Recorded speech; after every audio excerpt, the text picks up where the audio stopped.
Hey everybody, this is Jenny Spinner. I'm the chief editor of Snack Food and Wholesale Bakery, and I'm here with, Liz Parker Kuhn, senior editor. and we're here to talk about the new products that were released during the January month, 2026. And if you watch these videos, which you should watch every single one because they're great, this isn't necessarily the best, tastiest products, although sometimes that's part of it. These are just the products that are on trend, innovative, just otherwise noteworthy. So let's get into it. My first product, Dave's Killer Bread, they're a brand that's been around a while, and when Flowers acquired them, they kept the personality of the bread. In the brand's mission, second chance employment. So people who are formerly incarcerated get out into the real world. They have a hard time employment. Well, here's Dave's Killer Bread employing those people. But in addition to that mission, they've come out with products that are better for you, whole grain, multi-grain, lower sugar, fiber. Their latest thing is a line of breakfast bars. Um, and I picked this one because it's further expansion. Dave's Killer Bread is no longer just bread, it's a lot of other things. Snack bites, now breakfast bars, and a decent amount of fiber. Uh, We've talked before about how much we both dislike some of the portmanteaus in terms like spicy and swallow. Now we have a new term called fiber maxing.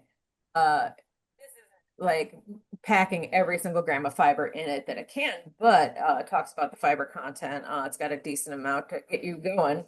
No pun intended in the morning. Um, Liz, what did you think about this product? I thought it was interesting. Like you said, they're much more than just bread now. I kind of wonder if they'd ever rebrand to like Dave's Killer Snacks, although that doesn't include the bread so much. But yeah, I think it's interesting. I think consumers are definitely looking for fiber and protein and things like that nowadays, especially in breakfast. So it should do well with consumers. Yeah. What's your first item? So mine is another protein one, and I'm looking at our list, and I think the theme will be protein and fiber today. But mine is Bronco turkey bacon and sausage bagels. I believe they're rolling out at Target. So Bronco was a brand I hadn't really heard of, and then I looked into it, and it's kind of like I don't know if I would call it up and coming, but it's definitely growing a lot. And the turkey bacon and sausage bagels, a bagel with turkey bacon and sausage on it. It's in the frozen aisle, which is why we wrote about it. And it's got 15 grams of protein and no seed oils. So again, if you're looking for like a quick breakfast, maybe something a little more than a breakfast bar, I feel like that would be a good option if you're trying to eat better. Yeah, I think consumers want options in the morning. It's not like Dave's Killer Bars are aimed at one kind of consumer, and these Bronco bagels are aimed at another. Sometimes you want something quick and easy. Sometimes you want something with no effort, and this is for both of those occasions. I like a heat and eat breakfast item on occasion, especially since I work from home. This purple wall is not in an office, but yeah, I would definitely check these out because I like sometimes I like no effort and sometimes I like just a little bit of effort. My next item, I am not a celiac, but I just know that every time that I write about something that is a known brand with a gluten-free version, good example is Oreo gluten-free. It came out with the Oreo conventional and then the golden Oreo. Posted that, and all my celiac friends are, yay, I don't have to eat garbage, or I can have something that they thought they lost forever. They can now enjoy again because it's sans gluten. This is Cheez-It gluten-free. It's the Cheese It cracker that you're familiar with, the cheddar, little square, the hole in the middle, but in the gluten-free version. And yeah, I was actually in the store the other day and at the gluten there, excuse me, at the checker, the Cheese It section, looking at all the flavors, and somebody was looking with me, and we talked about that. And I get into weird conversations about food, being a food writer, but um, yeah, that person doesn't seem as excited as my friends Jen and Winter did because they're celiac. And They can enjoy Cheez-It crackers again. Yay. 'Cause you're not celiac, right? No, I'm not celiac. I have Crohn's, and with Crohn's, people say to like reduce gluten. I don't know if that actually works or not because I love some gluten. Oh, I think I posted this on my LinkedIn and people were pretty excited about it. And I saw one of my friends, he's like an acquaintance. He lives in Puerto Rico now, and I think he was traveling to the US and got delayed, and he was, sad about that, but he was very excited because he's like, my delay means I got to pop over to a grocery store and find the Cheez-It gluten-free crackers. So, and he is celiac, so he was very excited about that. So I'm guessing it did pretty well with consumers. yeah. I think it's been out maybe a month. A Yeah. little less. Well, I mean, came out in January. So yeah, time will Remember tell. remember they teased it though a while back? They just sent out like some artwork and everyone went crazy. Wasn't that it? Or was that a different product? Not sure. That is something that Mondelez did. I thought I dreamt zero sugar Oreos, but it turned out they teased them on social. And they're very coy about it because they mix in things that are just completely fabricated. That you will go in and you will be like, this looks like a really funny, weird flavor. And then you zoom in on the package and it'll say just like prototype or something like that. Um, you might be right about that. I might have to like dig that up and see if they did that. But no matter, it's here and it's real. Yay. Um, oh, you've got a fun one next. Why don't you tell us Yeah, about it? I am not sure if this is how it's pronounced, but my product is Yak's Chaya tortilla chips. So chaya is an ingredient also called tree spinach, and the brand says it's an underused ingredient. And they have it in these tortilla chips, so they're kind of positioning it as like a better for you tortilla chips. And I would try it. I think it looks pretty interesting. I haven't tried these yet though. Have you? No, I haven't. I like the tortillas that are doing interesting things with tortilla chips, totopos, doing interesting things with bases. Cactus Crunch uses nopales. This spinach, I'd call it an underused ingredient, although you see it in some snacks, not a lot. But just that would pique my interest as a shopper. It's like, ooh, that's interesting. I would definitely pick it up and look at the nutrition facts and see what it's got going on. But just out of sheer curiosity, I think I would pick this up. Um, but yeah, it's because again, I want a snack, but I want a snack better as a typical consumer. So this is definitely on trend for that. What did you say about this being the gluten-free and fiber edition? Yeah, yeah. I don't think I mentioned gluten-free, but yeah, I think we've got a bunch coming up too. Tate's is Mondelez brand, and they came out with expanded their gluten-free offerings. And Tate is a known brand. Maybe they're not Oreo level, but they're pretty popular because they are I would compare them in both compact packaging configuration and just the way they're positioned. Tate's comes in an upright bag with fewer cookies than most packages, like Pepperidge Farms bagged cookies. Uh, I'm a fan of that configuration because it's fewer cookies in a package, and therefore, if I go crazy, it's not too crazy. But a little bit of a premium taste. So again, these are homemade style, I would characterize them. So giving gluten-free and I just coined a term. Giving people who have gluten sensitivities another option for a tasty snack so they can enjoy cookies alongside their unglutenful friends. It's kind of nice. Kind of nice because if you've got a food allergy, sometimes you feel othered and separated, and having a treat that you can enjoy just like everybody else is kind of nice. Um, Yeah, definitely. I always forget they're a Mondelez brand. I totally forgot that. When Mhm. I think Mondelez cookie, I think Oreo for the most part. But they sent samples. I shared them with a friend who is not gluten-free, but Tate's definitely has fans because she is like a huge fan of Tate. So I was like, ooh, look what's she tried them, her kids tried them, her husband tried them, and they all liked it. And they're not like celiac, they're not like gluten-free eating people for the most part, but they said it was good. Yeah, that's I think I had a doctor like 15 years ago. Why don't you go gluten free for a while? See how you like it. Did not like it.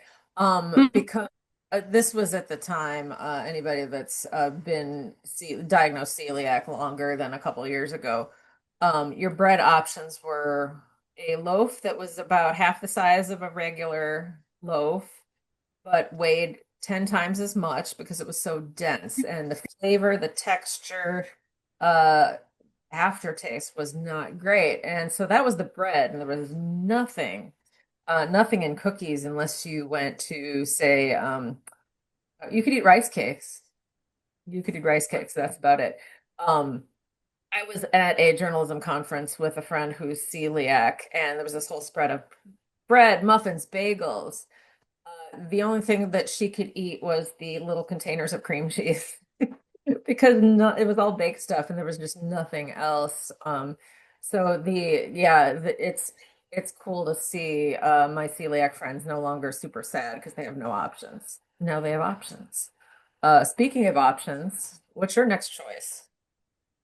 My next product is a new Lay's chip, although it's not technically new. So Lay's bacon grilled cheese chips. So Lay's does this contest, and I want to say they've done it for a few years now. And it's called "Do Us a Flavor," like favor. And this was the winner, I think, a year or two ago, and it was so popular that like consumers kept wanting it back. They're like, "Why is this not on shelves?" So Lay's is bringing it back. I forget if it's like a longer LTO or like a permanent, I want to say permanent though, on the shelf. So be on the lookout for that if people like chips. It sounded like an interesting flavor. They sent me some. I haven't tried it yet though. Yeah, Lay's has their flavor scientists have the same talent, and that's the ability to layer flavors. So it doesn't when you eat one of the chips, it doesn't taste like just bacon and cheese mixed together. The flavors feel distinct in your mouth. The mouth feel is it's pretty crazy how it kind of mimics the creaminess of cheese. And they don't pay me the big bucks at Lay's to come up with these amazing textures and flavors and layers, things like that. But some of the Lay's flavors really bring that out. And it's not just Lay's. There's other snacks that I could talk about that do the same thing. But I think bacon is an evergreen flavor. Now companies like Lay's, PepsiCo are figuring out how to pair it with other things, and bacon grilled cheese. I get hungry halfway through doing these, so now I have a taste for a bacon grilled cheese sandwich. Or I guess if I had a bag of Lay's bacon grilled cheese chips, that would do too. But the Do Us a Flavor campaign has been really fun to follow every time. I know I'm not alone that there's a little bit of excitement whenever I see the bags go in the store. I'll try them all. I don't think I tried this one the first time it came out, but so now I'm excited to try it now that it's back. Um, da, da, da. I have another one to talk about. Um, so there is people want multiple things from their snacks. They want to eat better, they want to eat more healthfully, but they also want indulgence. They want to feel like a treat. They're getting a treat every time they snack. Defy Superfood Bites is one of those products that kind of combines those two. It's at the intersection of better for you and indulgent eating, um, and bringing back a word we've said a couple times, fiber. There's a decent amount of fiber in these little nuggets of awesomeness that come in some pretty tasty flavors. Uh, I I think it was Liz that wrote about this one, but when I after she posted it, I'm like, ooh, those sound intriguing because I'm trying to get more fiber in my diet, but I don't want to eat things that taste like nuggets of rabbit food, hay, straw, whatever. So I would, if I saw these in the store, I think I might be inclined to pick them up. They sent me some samples of these. They weren't bad. They weren't what I was expecting, so I was a little disappointed. One flavor is milk chocolate, and I'm gonna give that to a friend because she's gluten-free and they are gluten-free. More Uh, gluten-free. right. And the other one sounded amazing. It was like dark chocolate, sea salt, something something. And I was expecting it to be crunchy, and I don't think it was. That's why I was like, oh, this is different. But it wasn't Yeah. like I wouldn't call it bad. So Yeah. Yeah, no, I was definitely innovative. Oh, Liz and I go through, we separately pick them our favorites out or the for our new product highlights for each month. And we overlap sometimes. We overlapped on this one. Liz, why don't you start? So Parlor Donuts came out with savory donuts, and I first saw this. I was like scrolling Instagram as one does, and this came up. And it was a foodie I follow who lives in like I don't know, it's Vegas or like somewhere else, and he was like, they were doing savory donuts, and I was like, what do you mean savory donuts?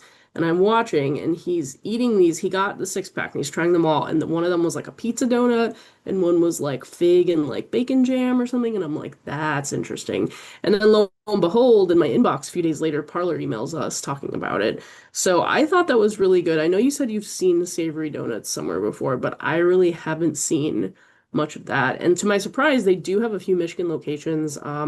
We might be coordinating a visit at some point. Well, I need to hear back from them. Oh, But you should. there, but there's a few. There was a few in the area. They just opened one, and then there were like two others. And then it's been all over Instagram, I feel like, because another of my local foodie friends, she went to the news store and posted about it. So I think it's definitely going to go viral. Definitely something new and unique. Yeah, so I'm while you are talking, I didn't do this before. I should have done it before. Parlor is a growing chain that is not in I could hold my phone up so you could see the map, but it's not in Chicago, but it's kind of west of here. Looks like Elgin. I'll report back later. But there's none in the city. But I Mm. have a car and I might have to check it out. Um, One, I'm a donut girl. Whenever I travel, I try to get donuts from a local purveyor every time I venture away from the convention center. Um, and Doll Donuts is in Minneapolis. It's kind of like in the heart of where the protests, the activity is happening right now, in the news, not to bring the real world into this. I visited them maybe 5 years ago or so, and they had I think it was filled with Edam, which is kind of like a neutral cheese. It's not savory, but it's definitely not something you would expect to find in a donut. Parlor's taken it a little further with their pizza donuts, and I am intrigued because I want to know what the base of the donut is like and how does it play with the savory toppings on the pizza? Is it a sweeter base? Do they um take down the sweetness, raise the donut bases? Um, definitely, definitely it's as Liz and I were recording it, we're heading into Super Bowl weekend and I'm having a party, but in the breaks for preparation, I think I might try to venture to the suburbs and try this out because I'm intrigued. I love adventure. Oh, Liz, it's your turn. Sorry, I was gonna go in the Yeah. Mine is the Asha Hello Kitty pineapple cake gift box. So I was talking with a friend about this product and she was excited about it. Well, I think it came up because we were talking about Costco. I'm always talking about Costco for some reason.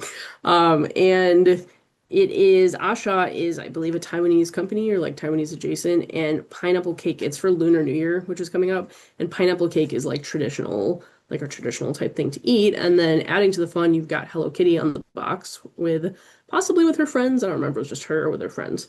So that should be interesting. I think it'll attract like a bunch of people. I think it'll attract Hello Kitty friends, friends of Hello Kitty fans, consumers who may or may not be Asian and know about Lunar New Year, and people who are just like impulse buyers and see it at Costco and they're like, oh, that looks cute or that looks tasty or something like that. Yeah, it's I have been a fan of Hello Kitty and the other Sanrio characters since I was a kid, and I spent all of my allowance at the Sanrio store in our local mall, long closed. And while I no longer have an allowance, I get paid. I still occasionally buy Hello Kitty stuff. I am going to lodge a complaint with Asha because my favorite character is Bats Maru. Bad Bats Maru. The black, it's a penguin. I thought it was an owl until recently, but just grumpy, grouchy. He's like basically the Oscar the Grouch or the Eeyore um, of the Hello Kitty's posse. And that could be why he was left off the box because it's like, here's all these smiling characters, and there's the grumpy guy. That's he does this with his eyelid. He'll pull his eyelid down. It's kind of weird, but I don't know, maybe he doesn't celebrate Lunar New Year. But the product itself is branded things are always fun. And we're seeing an increasing number of Lunar New Year products. Oh, just off the top of my head, when I went into Costco the other day, there were things from Asian companies like Asha. I didn't see this particular product, but there were other companies. Offering things. I know Vosges hot chocolate had a Lunar New Year or has a Lunar New Year box.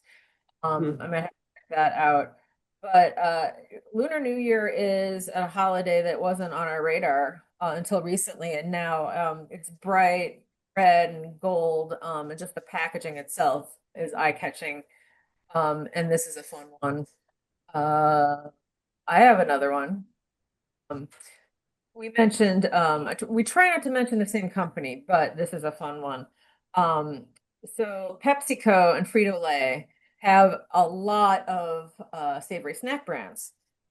And these brands have flavors that are like associated with a particular snack. They mixed it up a little bit.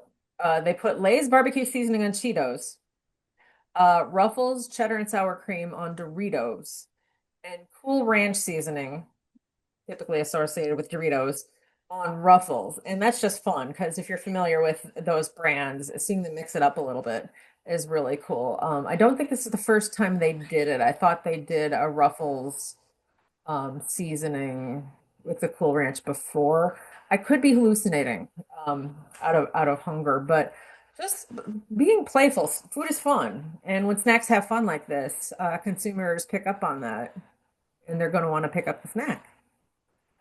Yeah, I agree with that. I think that's like a natural like thing for them to do, just kind of like swapping the seasoning, not really swapping, but putting them on their other products. And I think calling it like flavor swaps kind of catches is it attention catching, attention getting, and should be interesting to see on the shelves. Yeah. We have one more thing. Liz, this was on Liz's pick list, but then when I saw her list, I decided to co-opt it because Hmm. I should have mentioned it because it's a really cool thing, but I will let Liz start and tell us why she thinks this is worth talking about. I'm looking around at my desk because I thought I had one of these for show and tell, but I think it's somewhere else. Anyway, Blue Stripes Super Fruit Gummies. So when you think gummies, you think more of like a candy, but these are actually more like fruit snacks. And Blue Stripes is an interesting company because we've written about them for candy industry as well. They do like chocolate bars, but they also do things like this, the gummies, and they use upcycled cacao pods for all their products, even the non-chocolate ones. So they sent me some samples and I tried them and they were more like almost like dried fruit but like very soft. So like little bites of fruit kind of made me feel like I was eating like a better for you snack. Definitely is a better for you snack. So that was nice and they are now at Costco so that you can buy a big box, club size box of little packs. So that's nice for like an easy snack or an on the go type thing.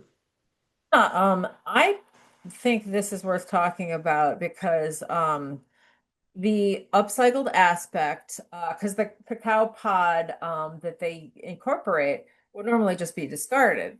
So they're truly recovering material from the heap. So upcycled sustainability bona fides. And then the ingredients are really simple. Like Liz said, they're not a true gummy.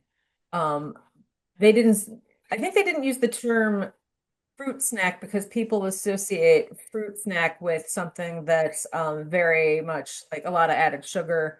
But this is not, this is a very simple ingredient list. And they sent me some samples and I said at the top of this that we don't talk about taste as much, but I have low expectations of snacks like this. But I tried them and then I immediately ate two more little single serve packages because the texture is good. I would say it's between like the gummy and fruit snack, typical fruit snack and texture, but the taste is really good. It's not overly sweet, but it's not completely lacking in sweetness. It tastes like real fruit. Um, so well done on the formulation. The upcycled aspect is really interesting. And we just posted it, by the time this gets up, that'll be a few days old, but definitely look on our website for the interview that we did with the founder, Oded, about the story and how they came up with this idea and how they executed and how, because they're growing giant pallets of it in Costco's now. I saw it on my last Costco trip. So it's a really interesting story, interesting product and growth trajectory. So definitely worth talking about it. And now we are out of products. No. Um, but we'll be back again next month to talk about the product highlights from February. So while you're anxiously waiting for that next video, if you've got a new snack or bakery product you'd like to share, or a candy product, please save the candy for Liz. Snack or bakery, email me, just me, ignore Liz. Uh, spinnerj@bnpmedia.com. Oh, I guess you can email Liz, but especially candy products. Email Liz at, Yep, Parker, Kuhn at bnpmedia.com. until next time. See ya. Thanks for making all sorts of new products and keeping our job interesting. We'll see you Yep, again soon. see you later.